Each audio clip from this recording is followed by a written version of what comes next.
repeated experiments have now shown beyond reasonable doubt that unless you believe in the little fairy tale of multiple universes arising out of nothing for no reason every fraction of a second, for which we have precisely zero empirical evidence, if you discard that fairy tale, you have to believe that physical properties, in other words, physical stuff, physical entities, do not exist prior to measurement. We cannot say that measurement only discloses what the physical entity already was immediately prior to measurement. No, measurement creates the physical entity. And a lot of people get confused because they go like, well, that means then that there is no world outside, no objective world. No, that's not what it means. Of course, there is a world outside, a world that is measured. It's just not physical.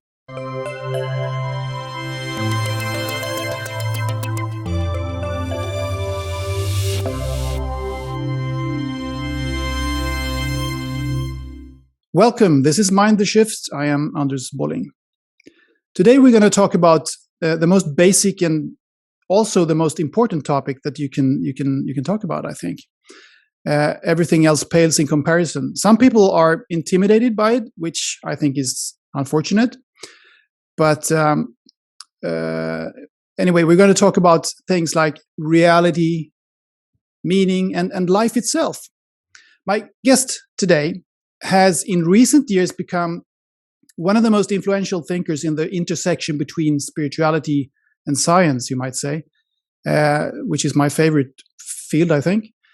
And he is the executive director of the Essentia Foundation, which strives to achieve a renaissance of metaphysical idealism, the notion that reality is essentially mental.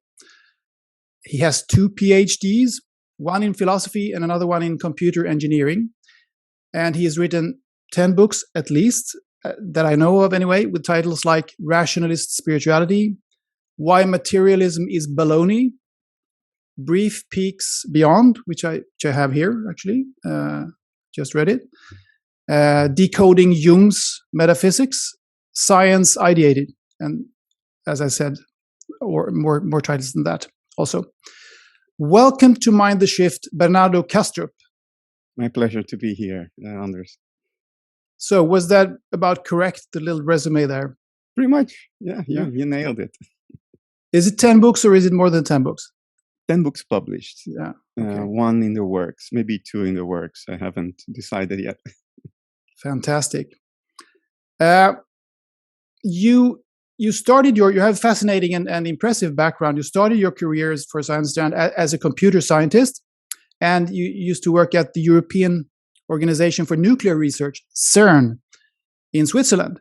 And if I understand it correctly, your shift towards philosophy began when you read a paper by the philosopher David Chalmers, where he elaborated or he formulated what is known as the hard problem of consciousness. And eventually you became what is called an idealist or a monistic idealist, perhaps is better. Idealism is monistic. For emphasis, you can call it monistic idealism. So can you just, this is a big question to begin with, but can you just explain to the audience here what an idealist is? What does it entail? An idealist is somebody who postulates or infers that the whole of reality is mental in essence, that it's made of the same kind of stuff, if you will, as our thoughts, our feelings. Now, it doesn't mean that we think reality is in our individual minds alone. That would be solipsism, not idealism. The idealist grants that there is an objective world out there that doesn't care what we think of it, whether we believe it or not, whether we like it or not, what our fantasies are. That world is what it is, regardless of us. But the idealist infers that world is made of mental processes. Just like your thoughts are mental and I do not have access to them directly, the world at large, the physical universe at large, is made of mental processes which present themselves to us on the screen of perception as what we call colors, shapes, frequencies, amplitudes, and so forth. Okay. Yeah, we'll get back to the differences between this and maybe some other metaphysical ways of viewing the world. Were you always inclined towards a more spiritual or maybe a more non-physical, if you like, view of life? Or is it fair to say that you were a hard-nosed materialist who rejected that view? And in that case, if that was the case, how difficult was that shift for you personally? I wouldn't say I was a hard-nosed materialist in the sense that I never thought the question through to extract my own conclusions about it. I was a materialist by inertia because my entire world was materialist by inertia. Everybody made that materialist assumption. Nobody was interested in exploring this philosophical questions in any depth, both in my university and at CERN. We were too busy having too much fun experimenting with matter. So these questions, they just didn't arise. But I worked in AI, artificial intelligence, for a while. And once you construct something that can solve a very difficult problem as well as an intelligent physicist, which is what we did back in the 90s, and it was in the form of an artificial neural network that could identify relevant physical events just as well as a physicist could. So you build an artificial neural network that is intelligent, and immediately you face the question, what do I need to do to make it conscious as well? Yeah. To have its data processing be accompanied by experience in the same way that the data processing in my brain is accompanied by experience. And after you try to answer this question for a couple of years, you realize that whatever you change in that artificial neural network, it only has an impact on structure and function. And it is completely incommensurable with the qualities of experience. In other words, whatever you do, it doesn't give you any more or any less reason to think that the thing is conscious in and of itself. And then I realized that there was obviously a contradiction in my assumptions, that those assumptions were leading me to an obviously contradictory question. The question of how do I create intelligence, how do I create consciousness from physical processes was obvious to me at some point, is a contradictory question. It's based on false assumptions about what's going on. And eventually that's what led me to idealism, because the greatest problem of materialism is that you have these two incommensurable domains, a domain of qualities, which is supposed to be generated by our brains inside our heads. In other words, colors, flavors, textures. And you have this domain that's purely quantitative, that is fully specified with a list of numbers. And that's the physical world. And because these two are incommensurable, you face all kinds of contradictions. You cannot pull one out of the other, or at least you cannot pull the qualities out of the quantities. And to avoid that, you cannot have this partition. You have to have only one thing. And that one thing got to be the qualities, because then the quantities are descriptions of the qualities and not the generators of the qualities. Now, mass, charge, spin, momentum, geometrical relationships, frequency, amplitude, and so on and so forth are descriptions of mental processes, as opposed to somehow, that nobody can tell how, generating the qualities of experience. Yeah, we'll get back to materialism also and why it is baloney. But so what you say here is that those who are scared and afraid that artificial intelligence will take over the whole world and control us completely, they don't need to be that afraid, because a computer can never become conscious the way that we are. Is that correctly understood? A computer can never have, or let me phrase it as rigorously and accurately as I can. We have absolutely no reason to think that a silicon computer can ever have a private conscious inner life of the kind that you and I have. Whatever you do in that silicon computer, whatever chips you design, so long as it's made of silicon and doesn't metabolize, we will have no reason whatsoever to think that it has conscious inner life of its own. And if you think it has, then you have the same reason to think that a rock has conscious inner life of its own, or your table, or each leg of your table, or each molecule on your table. Where do you stop? Yeah, but when you came to these conclusions, then were you at CERN at that time? So did you? I had already left. I was okay, you had already left. So because I was going to ask if you discussed these matters with your more materialist colleagues, and in that case, what they said about Now, it? I discussed it much later. So I left CERN at the end of 97. Okay. I came to Philips Research until 2000, almost 2003. Then I founded a company that today is part of Intel. Throughout this time, I never discussed it with anyone. And then I landed at ASML, which is the most important company you have never heard about. It's the company that provides the machines with which Apples and Samsungs make their chips. Without ASML, it would take 10 years for your next iPhone to come. At least 10 years, if it would come at all. So I landed there, I was doing strategy at ASML, and it was only on my third year at ASML that I felt free to discuss that with my colleagues. And to my surprise, most of them were very open to it. They were? Yeah. Most people, if they do not have a public persona at stake, most people are very open to it. That's interesting, and that's probably very true, yeah. So consciousness is primary, as far as I understand your view here. And I mean, I must admit that I have more or less the same kind of view. Maybe I wouldn't call myself an idealist. I don't know, but I'm on that path anyway. So a human being is, as far as I understand it from your model, as you describe it, a localized aspect of the bigger consciousness, which you call mind at large. Like you do the comparison with, or you have this metaphor that we are like whirlpools in a stream of water. So, but the fact that everything is that we perceive around us is in consciousness does not mean that everything is conscious, right? Correct. To say that the world unfolds within consciousness and it's made of consciousness doesn't mean that every aspect of the world has a private conscious inner life of its own. So to say that something is conscious is different than to say that something is in consciousness. I think living beings are conscious, but but the whole of the universe, the best you can do is to say that it is in consciousness and it's made of consciousness. That's a concept that is perhaps a little bit difficult to grasp for many people, and they might confuse it with what is called panpsychism. Yeah. So the most popular version of panpsychism, which most people understand to be panpsychism, is what is officially called constitutive panpsychism. And that's the idea that the elementary particles that constitute matter and even force fields, that those particles are conscious. I think that's wrong. I think that's physically untenable. Because there are no such things as spatially discrete elementary subatomic particles.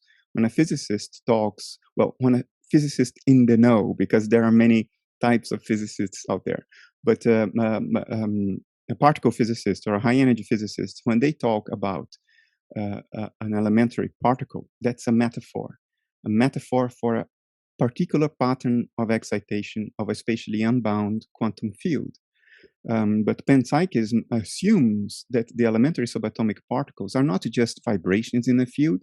They assume that they are little bodies with discrete spatial boundaries. And that's physically incorrect. It contradicts quantum field theory, which is the most accurate theory ever devised by the human mind. So no, I don't think particles are conscious. I think particles are in consciousness. Particles are the pixels of the screen of perception. They are an artifact of the screen of perception, not the structure of existence as it is in and of itself. These questions are a bit specific, maybe for so some of the listeners and viewers might not know what I'm talking about. But I've listened to Donald Hoffman a lot lately, and he is a cognitive psychologist who has his own theory about how the world works, and he talks about something called conscious agents. So how does his theory tie in with your model, would you say? They dovetail very well, almost until the end. Only at the end they diverge, and that has been the subject of several discussions I've had with Don. Hopefully those discussions will keep on going, and eventually we will converge absolutely, but we are 95% aligned.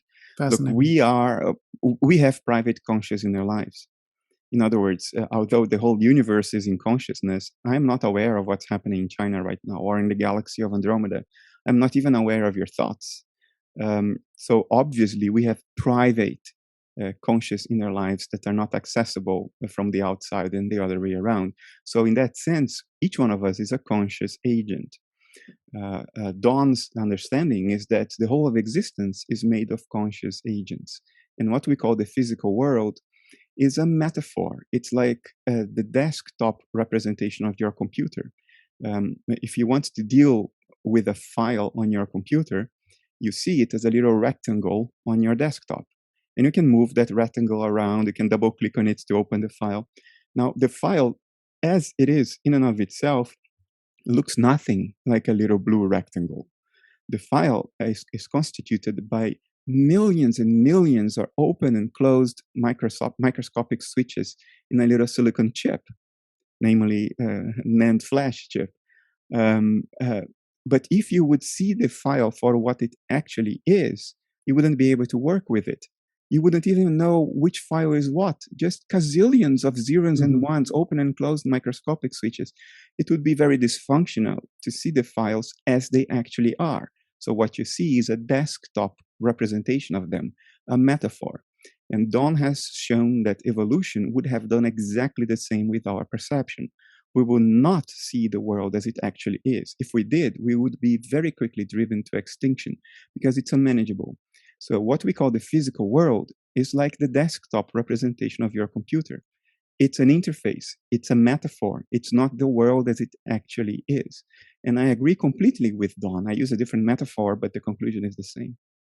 Yeah, this metaphor with the computer desktop is very handy today, of course, because everybody uses a computer. So I love that metaphor. But I mean, your metaphor with whirlpools in a stream of water is also very beautiful and good and nice. And I think it's also pertinent because, as far as I understand, the universe is made up of, consists of vortices, more or less, from the macro to the micro level. Yeah, there are several metaphors I've used in different places. The whirlpool metaphor aims to solve what in philosophy is called the decombination problem of idealism. Because if everything is one mind, how come I can't read your thoughts? And how come I don't know what's happening in the galaxy of Andromeda?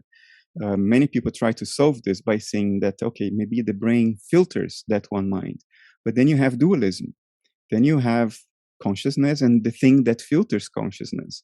And, the thing that filters consciousness cannot be made of consciousness because you don't have coffee filters made of coffee. Or water filters made of water. So, and if you go towards this dualist avenue, you face a host of other insoluble problems, the interaction problem, all kinds of other things.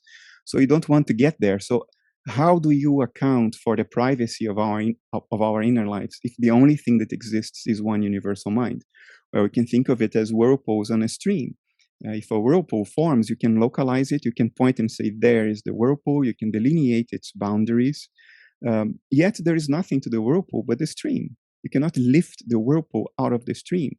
The whirlpool is a behavior of the stream, not a thing in itself.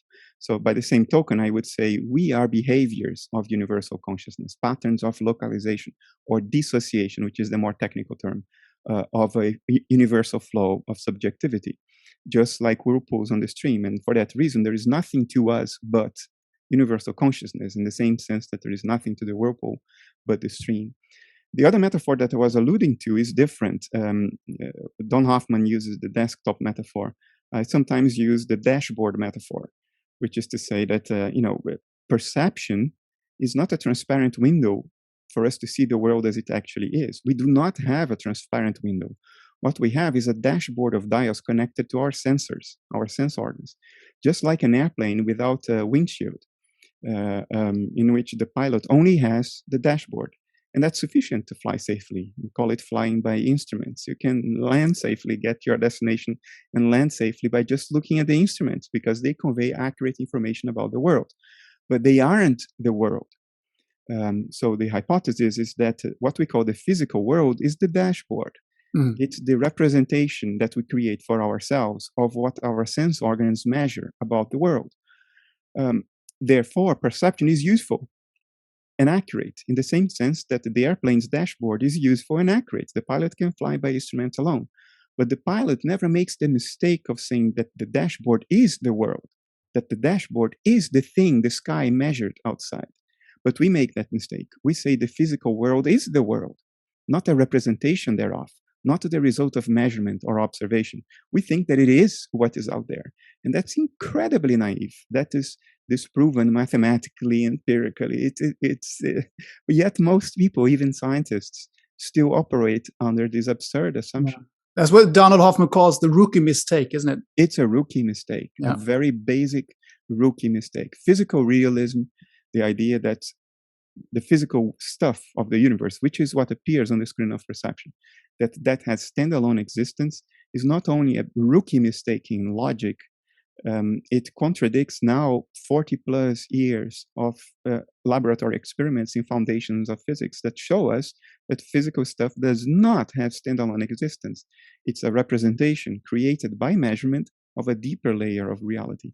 And I would say that that deeper layer is mentation, because it's the only other thing we know. Yeah, so I mean,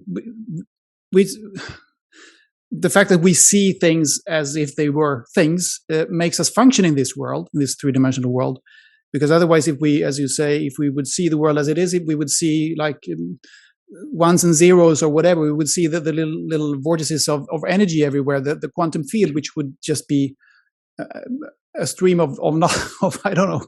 It's not just even trying to make sense of what you're saying here. The quantum field is a theoretical entity to explain the behavior of the dials on the dashboard. So what is really out there isn't even the quantum field. The quantum field is a model thereof, a useful fiction, a convenient fiction. Nature behaves as though quantum fields were true, and that's all we need to have in order to predict what will happen next. But that doesn't mean that the quantum fields are literally and actually true. Look, if we saw the world for what it actually is, not only would we have not survived evolutionarily speaking, we wouldn't even survive as individuals. Technically, there would be no upper bound to the dispersion of our inner states. If our inner states were to mirror the states of the world outside, there would be no upper bound in the dispersion of our inner states, and we wouldn't be able to maintain our structural integrity. In other words, we would dissolve into hot organic soup because the entropy would just grow too much. So seeing the world would be deadly if we saw the world for what it actually is. We are children that have been born inside an airplane cockpit that has no windows, only the dashboard. And the dashboard is all we have to deal with whatever reality is outside. So we think that the dashboard is the outside.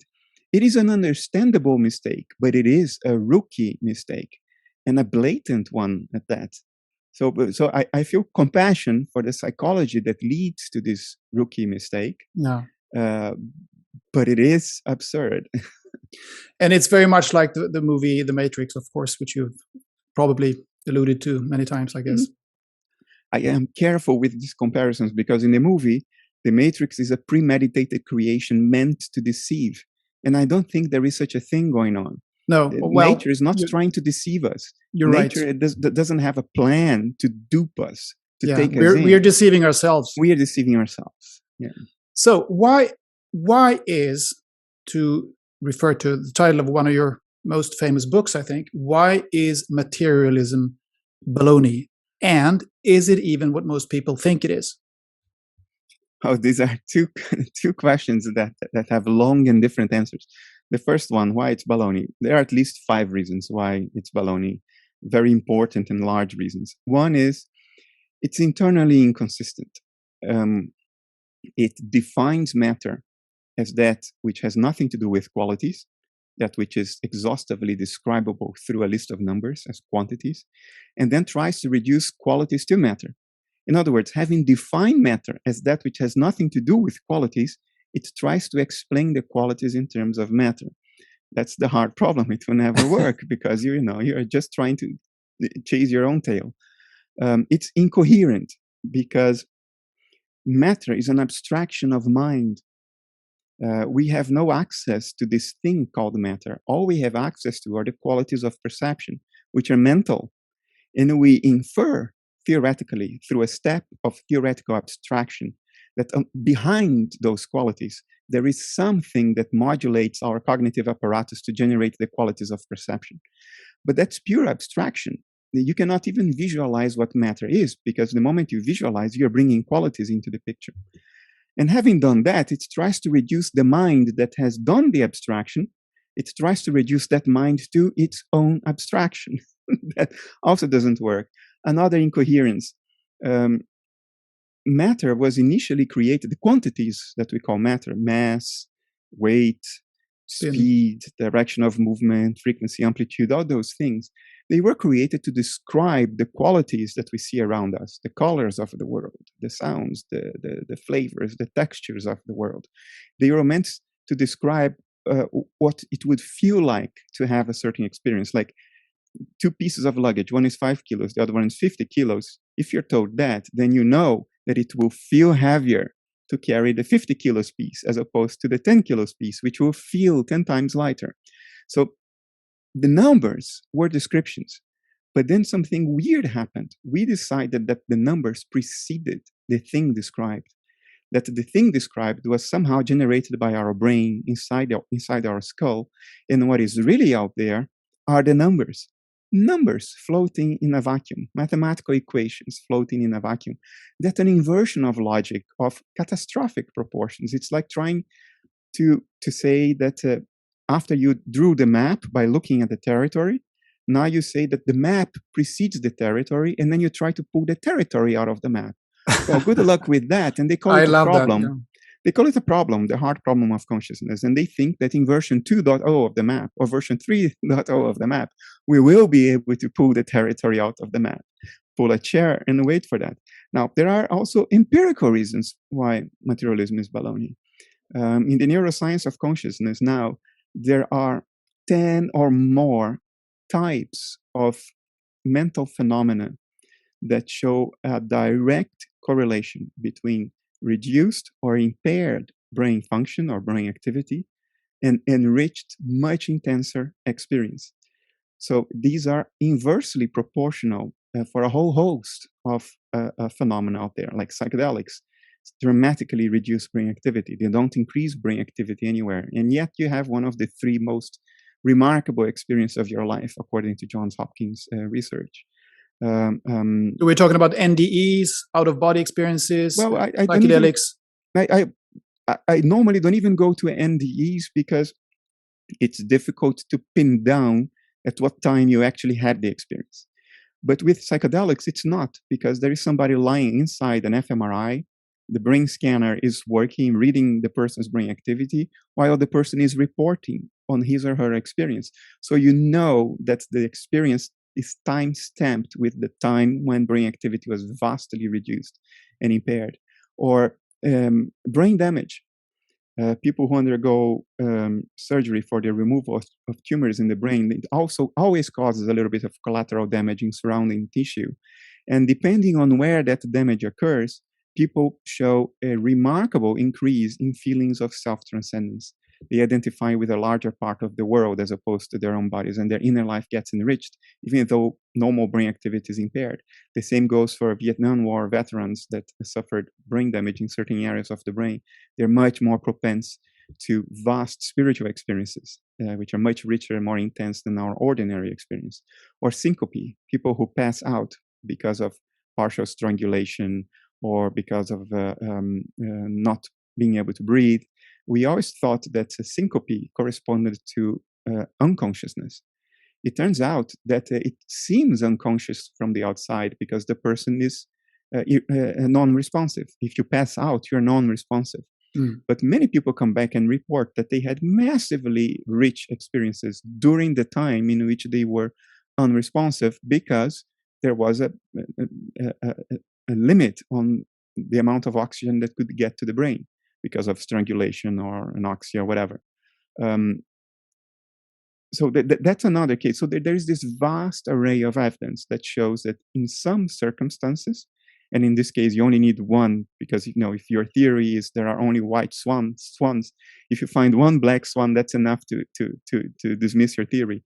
There are many black swans that show that experience can become intenser and enriched, while brain activity or function is reduced or impaired. And in physics, 40 years of research in foundations of physics with entangled particles, the Bell type experiments or the Leggett type experiments or quantum eraser experiments. For the people in the know, they will recognize these names.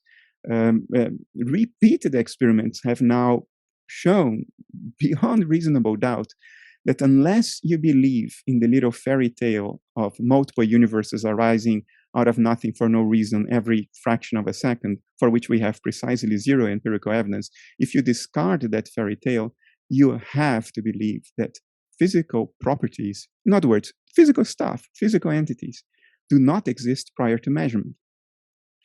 We cannot say that measurement only discloses what the physical entity already was immediately prior to measurement. No, measurement creates the physical entity. And a lot of people get confused because they go like, well, that means then that there is no world outside, no objective world. No, that's not what it means.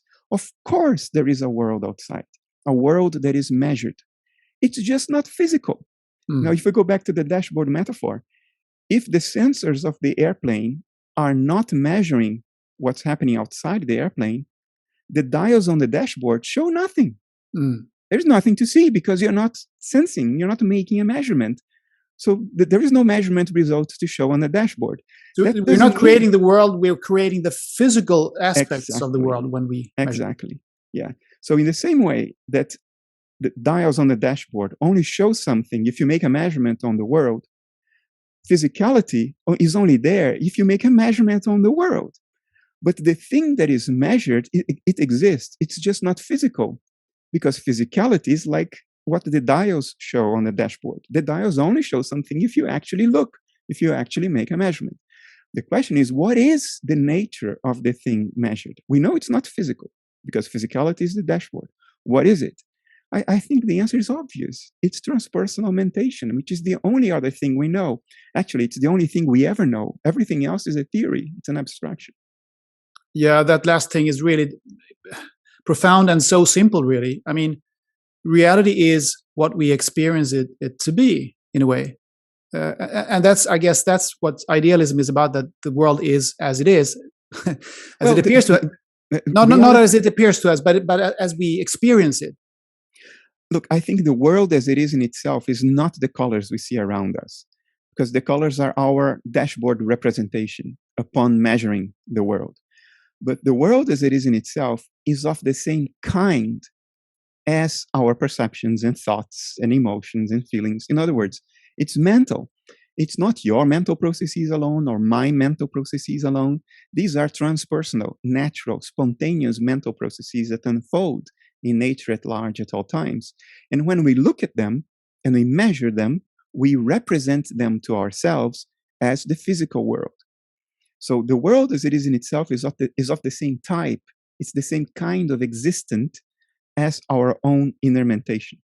But it is not the colors we see around us, because the colors we see around us, again, are a dashboard representation of that world.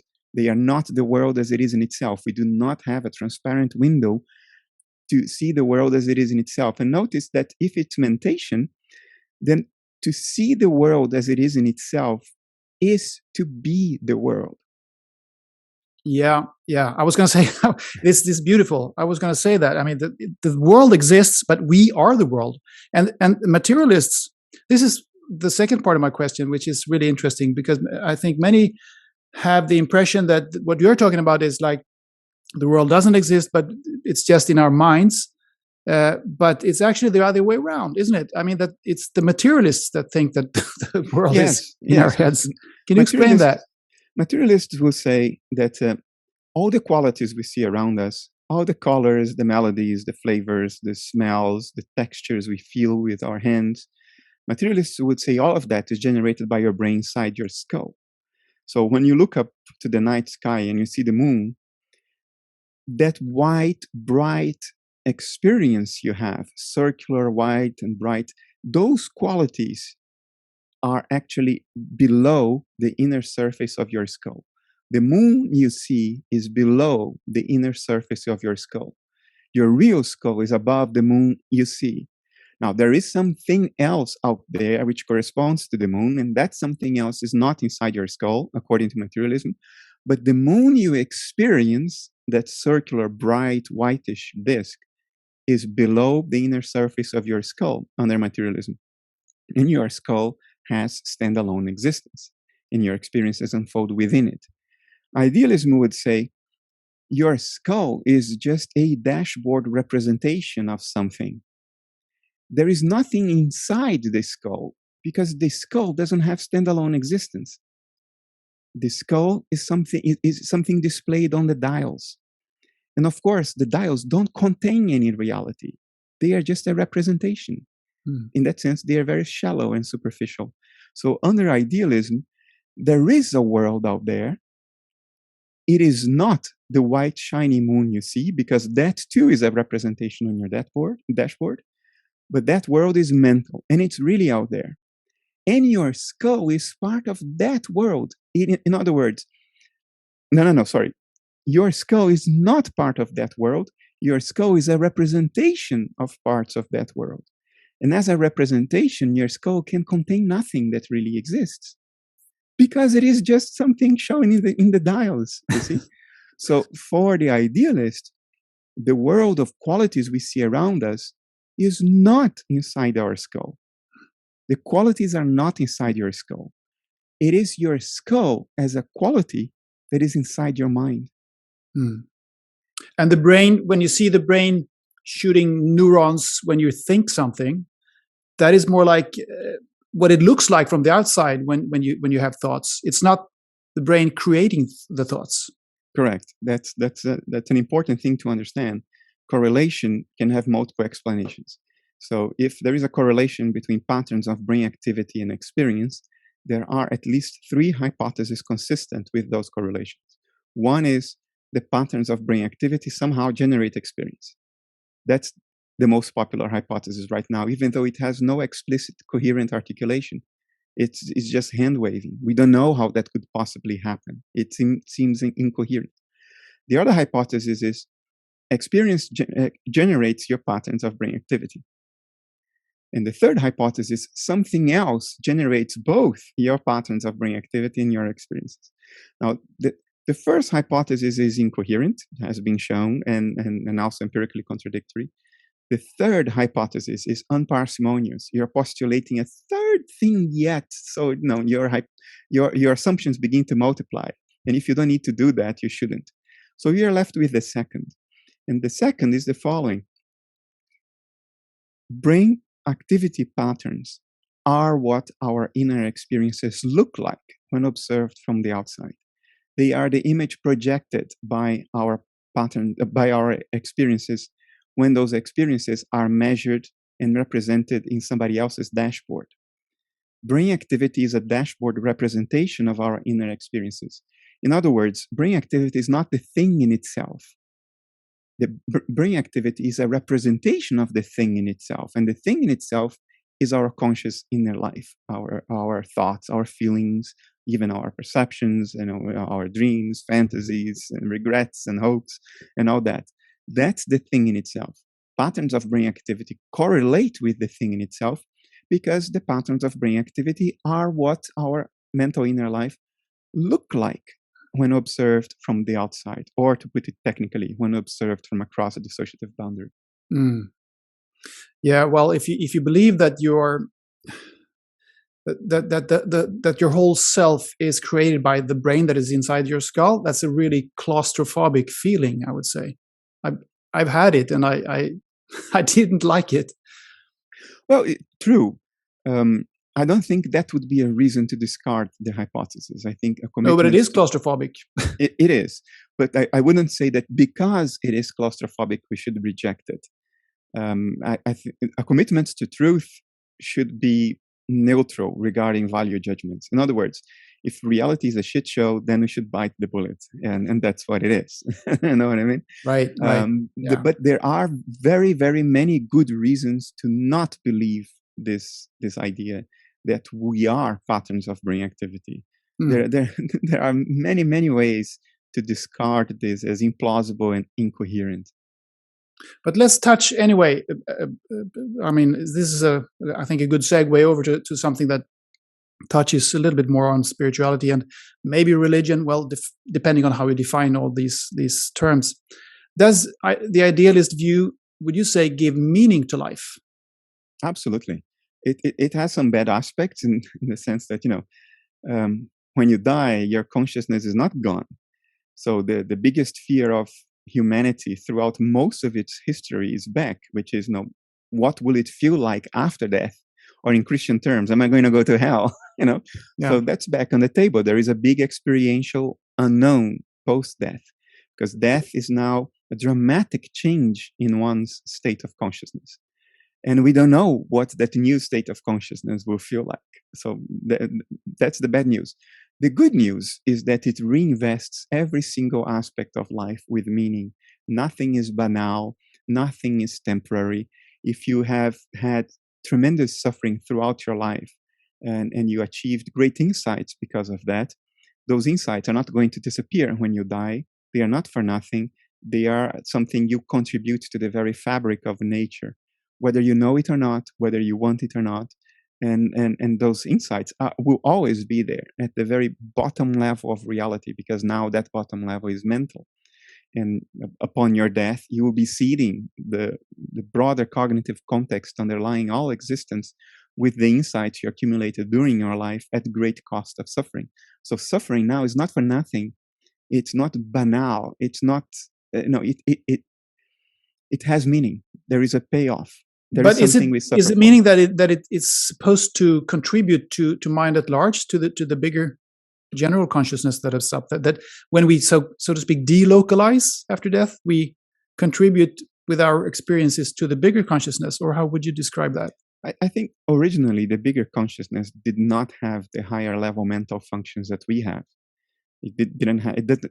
Originally didn't have the ability to introspect, to self-reflect, to metacognize, which is a technical term, to think about its own thoughts, to plan and deliberate and ask critical questions and ponder possible answers. It didn't have any of those higher level mental functions. It was purely instinctive, spontaneous, like a paramecium is. A paramecium swimming in water is very instinctive and spontaneous. It goes after food and it runs away from danger.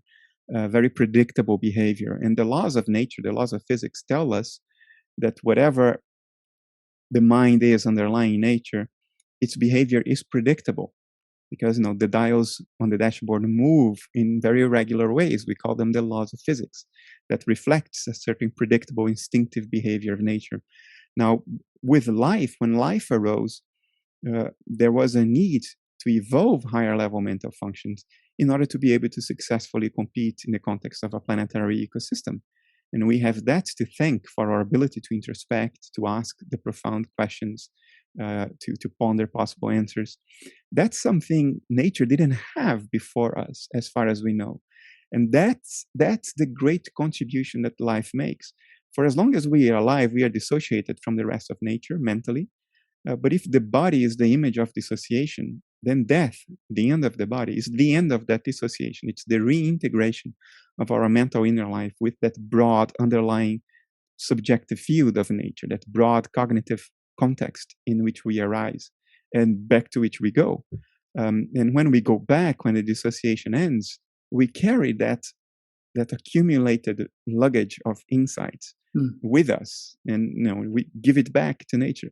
I mean, it's not for nothing that in mythology, the Green Reaper has a harvest tool, has a scythe, which is a harvesting tool. Mythology somehow, gets these things, or the idea of sacrifices. You sacrifice a living being for a deity, which is, of course, a very confused idea. We are all going to die anyway. There is no need to speed that up by killing anything. But the underlying intuition, expresses this notion that living beings accumulate mental riches, which the mind of nature welcomes to receive, and it cannot receive it in any other way. That's a beautiful way of seeing things. Speaking about mythologies, I think you mentioned the word mythologies, legends. Mm-hmm. Is this standpoint, this worldview, this view on life, you think what shamans and mystics have been trying to convey for thousands of years?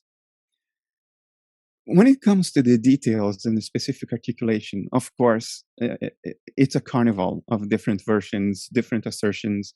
So at But more there or are less, there is a golden thread in it. there is a golden thread. Yeah. So if you can look past that ego festival of interpretations and metaphors and assumptions someone becomes committed to and doesn't want to give up anymore. If you look past all that surface chaos, the underlying thread has always been there.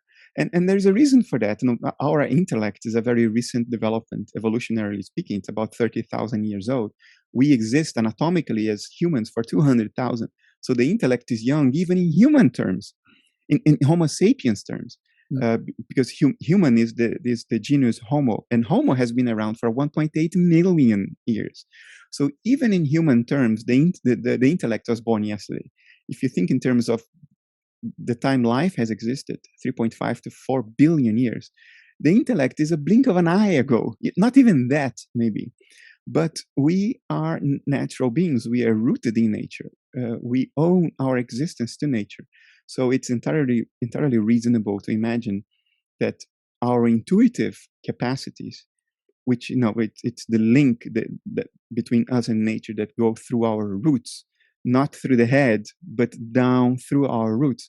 That intuition has been working for a long time, and it's not a surprise that is in there. We are rooted in nature. We owe our existence to nature.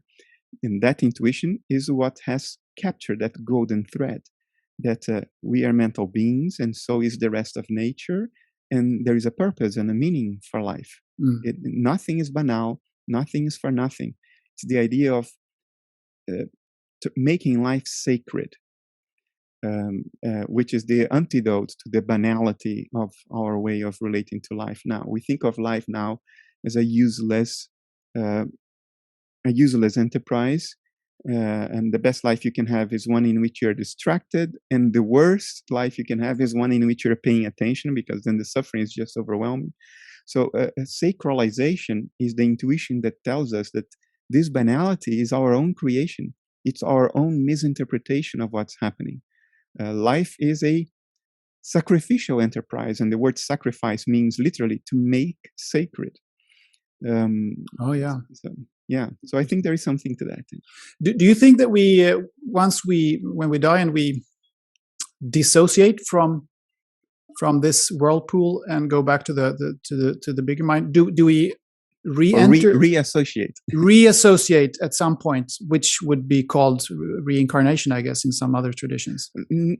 No. Reassociation means that your individual, private, conscious inner life becomes reintegrated into a broader cognitive context. Okay. But I was referring to, going back to this earth plane. Yeah, then it would be you dissociate again. That would be reincarnation. Yeah. Do you believe that, or is it just there's no way of knowing? Well, there is compelling empirical evidence accumulated by the researchers at Virginia, University of Virginia and the DOPS Department of Perceptual Studies. I think that can be interpreted in different ways. I personally don't take the notion that the soul is a spatially bound, gaseous something that leaves one body and enters another. I don't take that too seriously. I don't think that's what's going on. It requires dualism. I don't think dualism works for a whole number of reasons. But it could be that things work as though reincarnation were true. And the reason I say that is that if we are dissociated mental complexes of the mind of nature, and our memories are within our dissociated complex, within the whirlpool, then the whirlpool dissolves. In other words, the dissociation ends. Now our mental contents are dispersed into that broader cognitive context. And then maybe at some point another whirlpool will form, another dissociated complex will form, which may capture whatever mental contents were in the neighborhood. And that could explain why some people just inherit the memories of others. Because in that field of subjectivity, that dynamic flow of experiential contents, mental processes, a newly forming dissociated complex or a newly forming whirlpool can capture something that had been previously released by a whirlpool that disappeared. Well, that does make some sense, really. Actually, if you have this way of thinking, I guess you need to first understand what we're talking about when we talk about whirlpools and things here. But so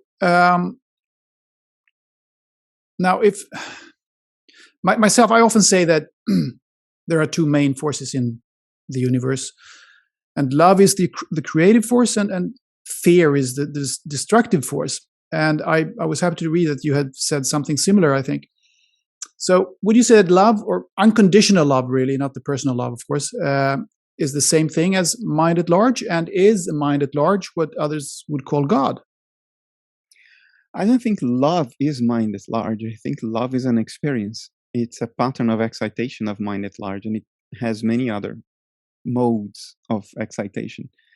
Fear being another one, and opposites to love in some sense.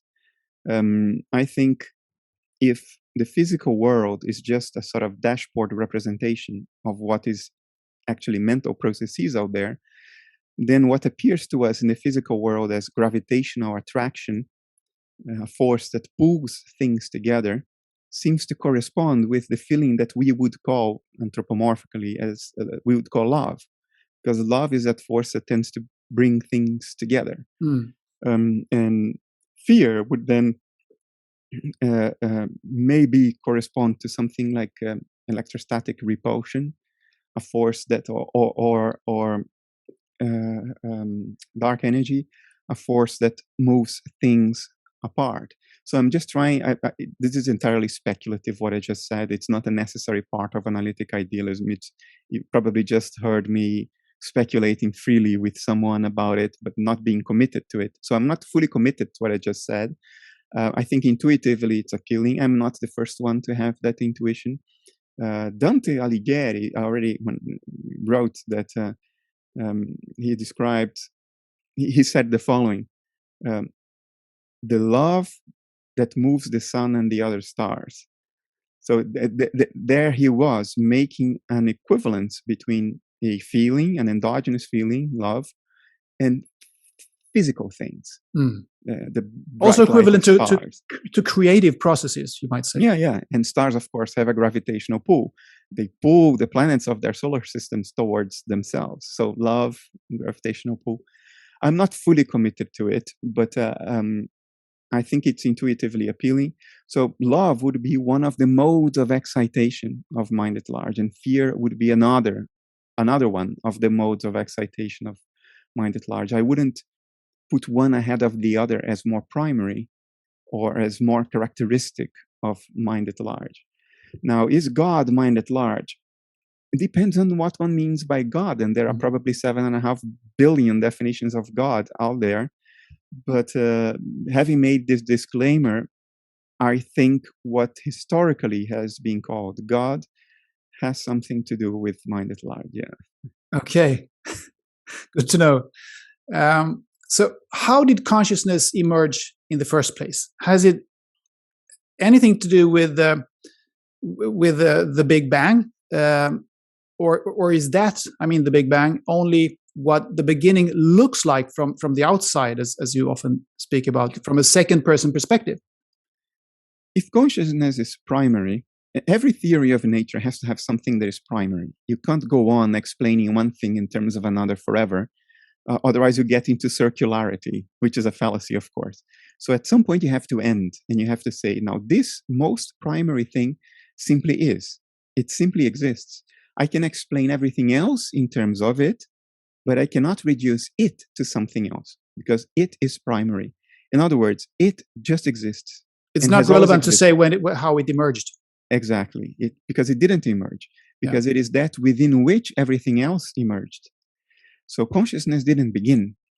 It is that within which begins and ends happen. It's that within which the whole play, the whole dance of existence unfolds as particular patterns of excitation of a universal consciousness. So the complexity of existence can be explained in terms of a multitude of different patterns of excitation of this one field of subjectivity that underlies all nature. So it didn't begin. And the Big Bang, you have to keep in mind that most theoretical entities in science, if not all, are convenient fictions. And it's good that they are that. It doesn't devalue them at all. In other words, they are stories we tell ourselves in order to make sense of things. Nature behaves as though these convenient fictions were true. And that's all we need them to be in order to predict nature's behavior and prove a scientific theory or develop technology. It doesn't mean that those theoretical entities are actually literally true. It only means that nature behaves as though they were true. And we change these convenient fictions all the time. For Newton, gravity was an invisible force acting at a distance between distant bodies. That was a convenient fiction. It wasn't true. We know that today. Because Einstein came and said, no, malarkey. There is no such magical invisible force acting at a distance between the Earth and the Moon. That's nonsense. What's happening is that the fabric of space-time bends and twists in the presence of mass. Now, that's another convenient fiction. Now we know that that's not true either, because whatever theory will reconcile relativity with quantum field theory, and they need to be reconcilable because reality is only one thing. You cannot have two correct and contradictory accounts of reality. Whatever theory will do that will change the convenient fiction about gravity again.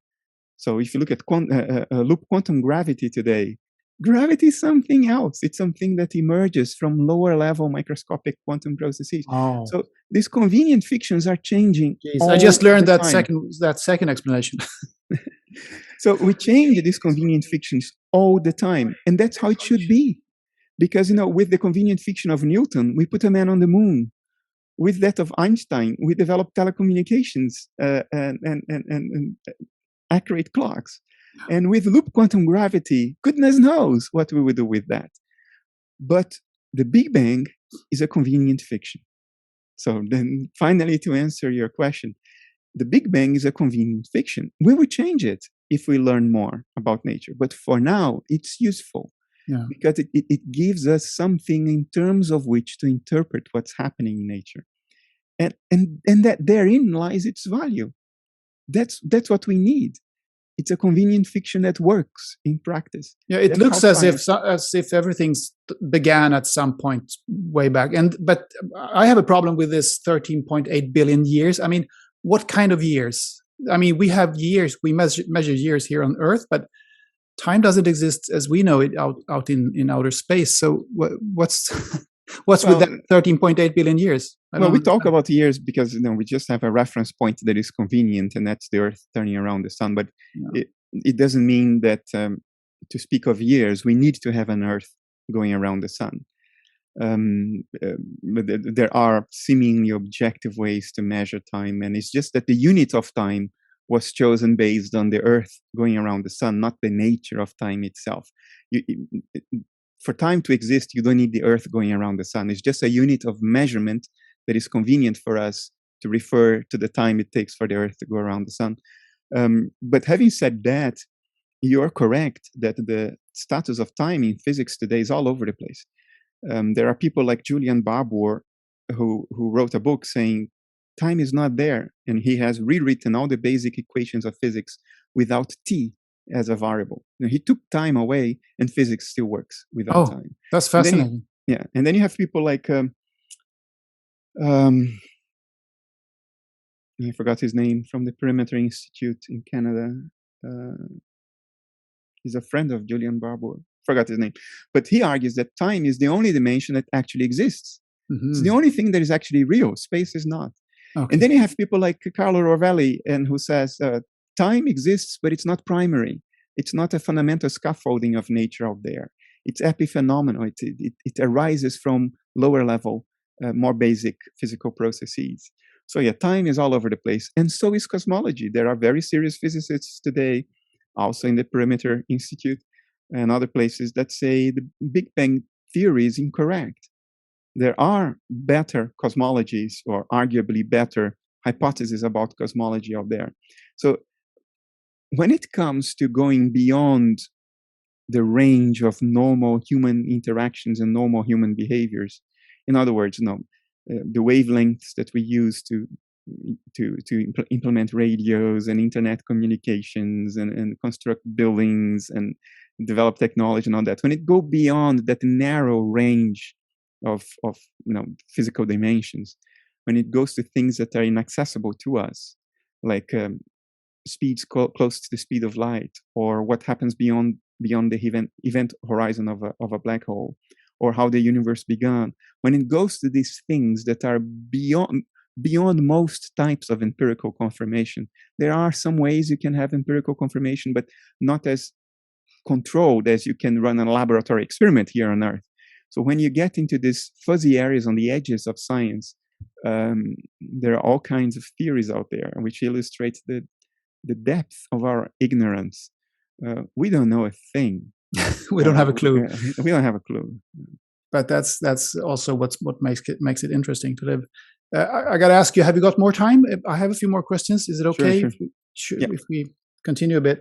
Let's talk a little bit about evolution, which you delve into at depth here in a couple of your essays, and it's also connected, of course, to the Big Bang topic that we just touched on here.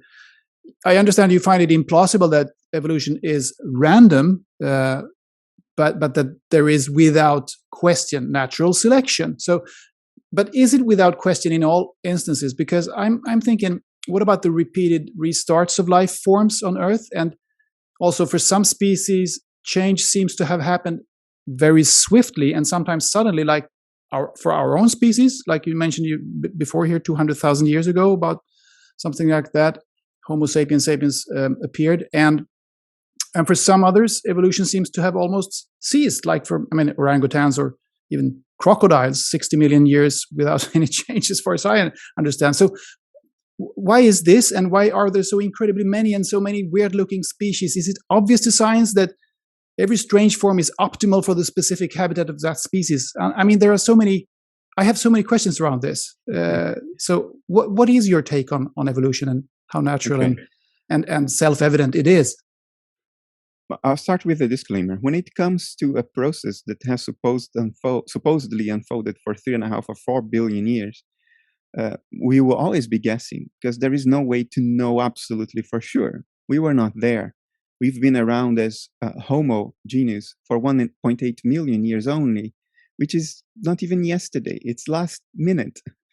And the fossil record provides us with very sparse sampling of what has happened during all that time. In other words, we know very little of Talk about a bad dashboard to have.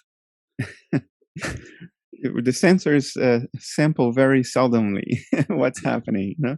So the sum total of the evidence we have in view of the length of the process that it's supposed to explain is very small. We have very few samples, very, very sparse.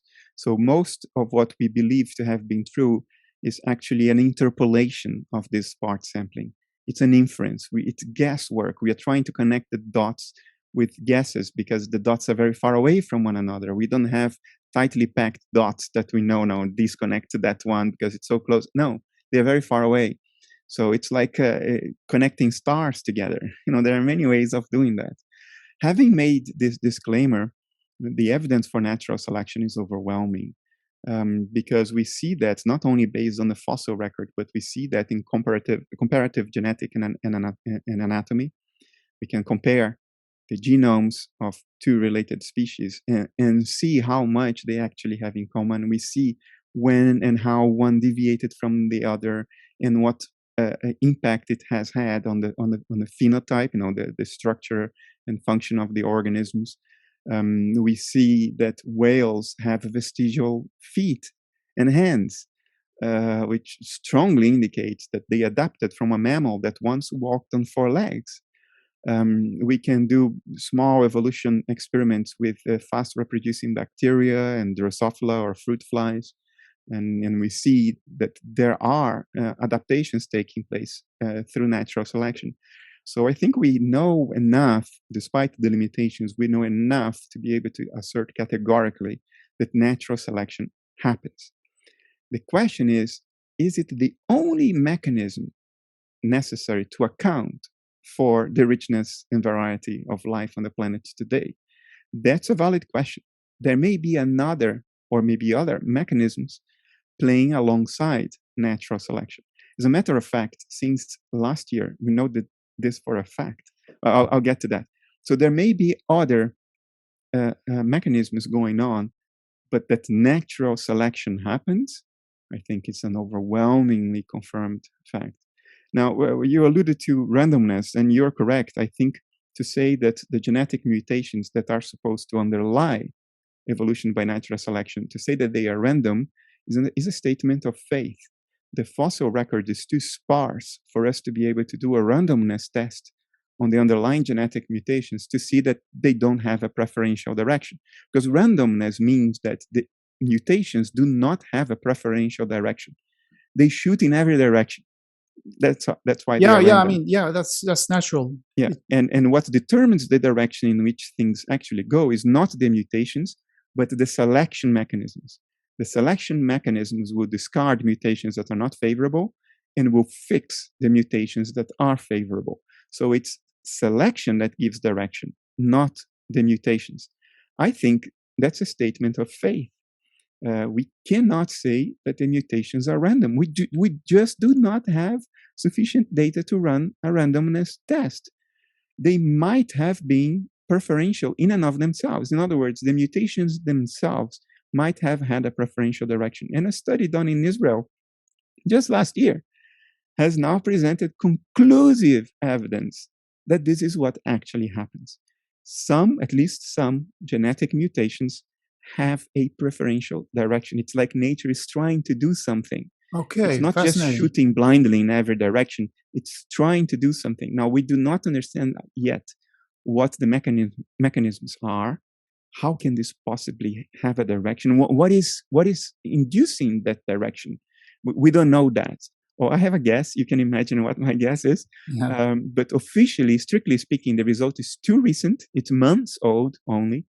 So we do not have an account for the mechanisms. That account will inevitably have to include the weirdness of quantum physics, because genetic mutations are quantum events. And then it will be a horror show, because there will be all kinds of possible theories, all kinds of speculation happening. But now we know that what I said over 10 years ago, that yes, natural selection happens, but random mutations, it's a leap of faith. We don't know. They may have a preferential direction. Now, 10 or 12 years later, it's a fact. It has now been proven. Well, we have to repeat the study. It's one study, and science is not made by single studies. Studies have to be repeated. But this one was wonderful. Yeah, I'd like to have a link to that study if you have it. I'll send it to you. Sure, excellent. I didn't know about that, but that's going to be discussed a lot, I guess, in the coming years in the scientific community. But I don't know if you're familiar with Nassim Haramein and his work. He's an independent researcher, of course, and he and others have apparently made calculations that show that it's simply not possible. The likelihood of advanced life to emerge if the mutations were just random, if everything in evolution was random, is so low that it's not even conceivable. I haven't seen that work, so I can't comment on it. But anyway, it ties in with more or less what you're talking about. But so another question, to explain how the world works, you often use analogies, metaphors, often seemingly mundane ones, like controlling avatars in computer games, or the obvious and huge difference between a physical book and reading it, having a physical book in your hand and reading it and getting the story in your mental state, so to speak. Mm-hmm. And the internet, of course, is like a neural network, appears like a neural network, and some thinkers, I understand, say that humans can never invent anything that isn't analogous to aspects of the already existing reality. Would you agree with that? No. I think human creativity is not bound by concrete existing examples. I think we can transcend uh, reference points that exist. We are creative enough to conjure up something that is not analogous to any existing reality. But yeah, okay. So I was thinking of maybe the reality that if you're talking about the quantum field, for instance, and particles not being existent really as matter, but more like potentialities. It's more like the universe is filled with potential. I mean, which would mean that, I mean, anything exists. Well, this is just too. I think I'm I'm way. No, I can go there. It's an interesting point. When you refer to potentialities, you're referring to the wave function or Schrodinger's equation, which doesn't give you the outcome of a measurement. It just gives you the probability of a measurement. I don't think that means that the universe is purely probabilistic. I don't think the wave function is an actually existing thing out there. I think it's just the sum total of our knowledge about what is out there. In other words, we model what is out there through the wave function. It doesn't mean that the wave function exists in and of itself. It's just our way of thinking about what's out there. What is really out there, I don't think is physical at all, because physicality is what results from measurement. It's the dial pointing at something after a sensor has made a measurement. And we can predict the probabilities with which the dials are going to move. That is the wave equation, the wave function, or Schrodinger's equation. It gives us the probabilities that the dials will go in this direction or that direction. It's the sum total of our knowledge of the regularities of behavior of the dials. It's not a thing that exists behind the dashboard, somewhere out there outside the airplane. You see what I mean? Yeah. The wave function is not out there outside the airplane. It's our way to model our knowledge of how the dials move. In technical terms, for me, the wave function is epistemic, not ontic. So if there are physicists listening to this, that's what I mean. Okay. So, well, I guess, I mean, to go back to what you said earlier, when I was asking this thing about that we can't really come up with anything, conjure up anything that isn't really existent on some level in the universe, or on some, I don't know, in some dimension or so. You already said that we actually create the world. The world is us. So, I mean, we create the dashboard. Yeah. We created, yeah. So I guess that answers the questions.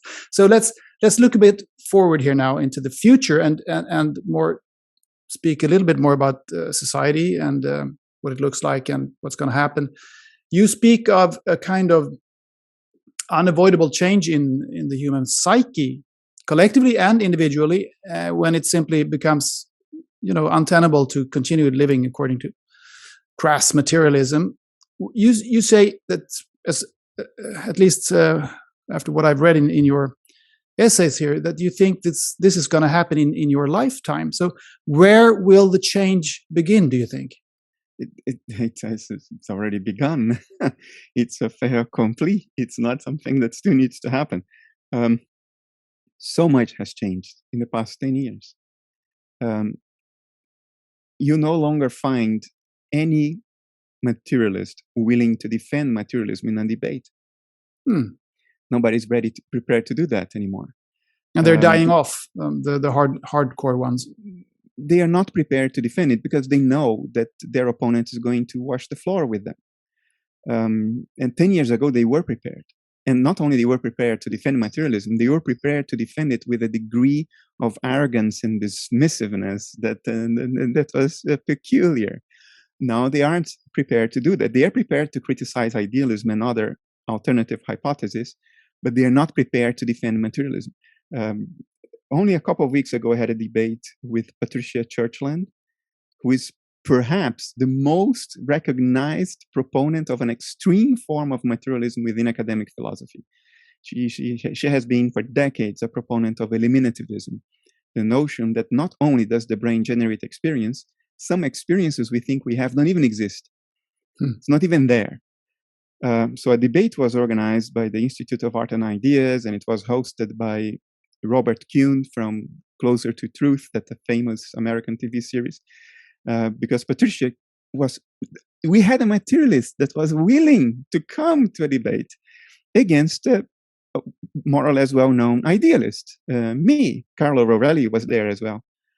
So I thought, wow, this is amazing. Great. Finally, we've been trying to do this for years. Finally, this woman had the guts, had the integrity, the intellectual integrity and honesty to come and defend her view. The first thing she said in the debate, after the usual introductions and introductory statements, was, "I'm actually not a materialist." That's great. I am not any ism. I don't defend any ism. I just follow the data. I just follow the studies. I am completely agnostic. Could you imagine that happening 10 years ago? Patricia Churchland saying, "I'm not a materialist." So what's happening, Anders, is that I'll make a prediction. We are going through the first phase of the change. In that first phase, all materialists will become agnostics. Not only that, they will revise history and they will say, they have always been agnostic. They were just misunderstood. Oh, yeah. That's going to happen. That's what's going to happen. There will be a lot more Patricia Churchlands. Nobody will be willing to defend materialism. To defend materialism, not attack idealism. To defend materialism in a debate. The next phase will be the following, and that will happen mostly in physics. Whatever reality is behind the dashboard, we will change the meaning of the word physical so it will encompass that as well. Okay. So whatever reality is, we'll just call it physical. Okay. In other words, the moment you realize that your world is not the dashboard, that there is a world behind the dashboard that is completely unlike the dashboard, we will say, well, that's also dashboardness. It's just more dashboardness behind the dashboard. And therefore, the world is still a dashboard. In other words, we will render physicalism or materialism unfalsifiable merely by linguistic definition. We will redefine the word physical such that it will refer to whatever reality turns out to be, even if it has absolutely nothing to do with physical quantities and physical parameters. We will just, by convention, redefine physicality so it incorporates that as well. Now, horrendously misleading, gratuitously misleading as this is, I predict that that's what will first happen. And a lot of physicists will be walking around saying, we acknowledge that there is a lot more to physicality than we thought, but it's still physical. So mental processes, we will just call them physical. And therefore, these people have always been right because they were physicalists. But then the third stage would be that they actually see that what they have been talking about is baloney. And then in the third stage, because notice that the first and second stage have to do with safeguarding your public persona, saving face. The first and second stage are all about saving face. Mm. In the third stage, when a new generation will be in control and everybody else will be dead, that new generation will look back at this and say, what a tortuously misleading, gratuitously misleading way of dealing with things. Let's just bite the bullet and call things what they are. Reality is mental. Physicality is a representation thereof. Idealism is right. That's all there is to it. It's obvious. And then we will go merrily on from there. Is that when it's gonna also the education will be immersed with this new way of thinking, idealism, or yeah. And would you say that it is going to be some kind of merger between spirituality and science also, or is that to go too far? I think the relations between the two will become much more obvious, much more explicit, but I don't think they will merge. And I hope they will not merge, because spirituality and science are two different methods of gathering knowledge. Mm. To try to merge them means to destroy both. Mm. They will both lose their inner coherence and their value. Spirituality is about knowledge through introspection. That's and true. Science is about knowledge through reasoning, and science is about knowledge through experimentation, and philosophy is about knowledge through reasoning. So I think we should maintain the three with boundaries between them. But they should all acknowledge each other. I mean, they will equally. all show the same picture at the end with different nuances, different emphasis, but it will be the same picture of reality emerging from all three. But to mix them opens the door for confirmation bias. Okay. Give an example of Rovelli. I can use that example now because he's public with it now. It's no longer something that was on email exchange. Rovelli? Carlo Rovelli, the famous physicist. Yeah. He acknowledged and has acknowledged for 30 years now that physics has shown that physical parameters, physical things, physical entities do not have standalone existence. They are not absolute. They are created by measurement. They were not there before you measured them. He has acknowledged that 30 years ago. But he cannot contemplate the notion that there is a non-physical layer of reality underlying the physical. Because for him, physicality is all there is. So if physicality is relative, then the whole of reality has to be relative. And that runs into the absurdity that it's like saying that the whole of nature is movement, but there is nothing that moves. It's semantically incoherent. It has no meaning to say that the whole of reality is relational, but there is nothing that relates. It's incoherent. So how does Ravel escape from that? He moves from science to spirituality. And he appeals to Buddhist 3rd century monk Nagarjuna, who said, the world has no substance. So you see what he's doing, because he has a certain confirmation bias, physicalism or materialism, Rovelli follows the science until the moment when science obviously contradicts his prejudice, his bias. And I don't say this in a pejorative sense. We all have prejudices and bias. Yeah, it's human, yeah. And the moment that science does that, he jumps a boat and he goes to some form of vague philosophy mixed in with some spirituality in order to confirm his bias. And that's where it goes wrong. If you merge these three approaches, what will happen is that people will arbitrarily jump from one boat to another whenever they need to confirm their own biases and prejudices. And nothing will be reliable if you do that. Nothing will be objective anymore because you're cheating. To jump boat is to cheat. There is this old cartoon from the 1970s. Somebody's filling a blackboard with a long equation, and then at some point he says, and here a miracle happens. And then he continues on the equation after that.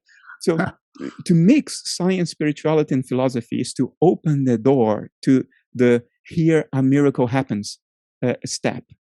So I don't think we can mix. I don't think we should mix them. But what will happen is that all three will paint very similar pictures of reality. Different kinds of pictures, but with the same end, so to speak, the same result. Yeah. And when will this be taught in school? Will that happen within your lifetime? Well, if I live long, yeah, I'm 47. Let's say I make it to 87. Yeah. I think in the next 10 years, we will have more of phase one. Everybody now will say, I have always been agnostic. I have never been a materialist. Everybody. In the 10 years after that, we will have this redefinition of what's physics, what's physicality. Whatever reality is, we will just call it physical, write an over-determining equation around it, and we'll say, well, physicalism is right, merely by linguistic definition. And then 20 years from now, when people who are in their 20s today will have my age, and will basically be in control of the levers of the cultural debate, then we will bite the bullet. Then there will be a return to honesty. Just say, okay, this is what it is, guys. Let's not call it by other names. Let's not pretend that we were right. We made a catastrophic mistake. We were crazy for 200 years, and now we saw the light again. It's no problem. That's just what it is. I will be in my 70s. Maybe my 80s, but it will happen. Yeah, it will happen today. It's happening today. Yeah, but well, I'm really interested in this topic, so I can see that things are changing in on the channels that I'm following and the books that I'm reading. But I mean, I can't say that I'm mainstream in that sense. Most of my friends would probably not know what I'm talking about if I'm referring to what you are saying or what Donald Hoffman is saying or the others. But Look, you can't escape truth. Truth is not fragile. We are part of it. It's surrounding us at all times. Even if we don't see it, even if we tell us wrong narratives about it, we are still bang in the middle of what's true. There is only so far you can push delusion and falsity. So it will happen. Very wise. I look forward to it, as I said. Bernardo, do you have any practices to keep a sound and truthful perspective of life, like, I mean, meditation or something like that? Reasoning has been my long time practice, open and honest reasoning, in the sense that, and it's not easy. It took me a while to be able to do that. Reasoning that is always questioning its own assumptions, trying to dig out its hidden assumptions and reviewing them at all times, always checking again and again, am I going down the path of confirmation bias here? And am I becoming married to a certain position at an emotional level as opposed to being objective? So I think this has been my main form of meditation, but I meditate too, in more traditional senses of, trying to step away from thought and coming more in contact with what is present to the body. That has been a long time practice as well. It has become more difficult since my tinnitus became a lot worse. It's very hard to sit in silence now because I never have silence. I always hear 2 dentist drills, one on each side of my head, 3 meters. But I guess the point of meditation is to go beyond that and not hearing those. There is, so I have succeeded. It's rare, but it happens, in which I allow even the tinnitus to be present. Yeah. And once you allow it to be there, that's the moment when it goes away. It is like that, isn't it? Yeah, it's really when you truly and sincerely, with all of your heart, when you finally truly allow it to be there, not just tell yourself or try to allow it to be there. No, when you truly let go of it and you allow it, embrace it, almost love it. Yes, then it dissolves. And you're also, I mean, judging from your website, you're an avid hiker, I guess. Yes, I haven't been able to hike properly for the past 2 years because of lockdowns. I haven't been able to go back to Switzerland. I used to live in Switzerland, throughout my life, I have had the habit. Even I was born in Rio, in Brazil. We were talking about this earlier. And even as a kid, I used to climb mountains. And I have missed that now for 2 years. I haven't done that for 2 years. I miss it terribly. Hopefully you'll be able to do it. Yeah, there's something very archetypal about climbing a mountain on your own 2 feet and contemplating the world from the place where you arrive and at the top. I love that. Yeah, I also love, I mean, I'm not a mountain climber, but I like hiking, and I love to hike in mountainous areas for sure. Yeah, I miss it a lot. It's something very very does that word exist in primordial or? Yeah, primordial. Yeah, in Old Norse, it's as well, isn't it? I don't know. I'm not that good at. Yeah, okay. The primordial. It's a primordial feeling, very strong in me. Okay, where can people now find your thoughts, your work, your books? Where should they go? You can go to Bernardo Kastrup, Kastrup like in Danish, Kaastrup, like the airport in Copenhagen. Yeah. So Bernard with an O, bernardokastrup.com, and there are links to everything there. Free essays, academic papers, dissertations, a bunch of YouTube videos, audio, books. It's all linked from there. Most of it for free. Bernardo Kastrup, it's been a delight having you as a guest. And this has been an extremely, of course, thoughtful and thought-provoking conversation. Thank you so much for joining the show. Thanks for giving me the opportunity, Anders. Appreciate it.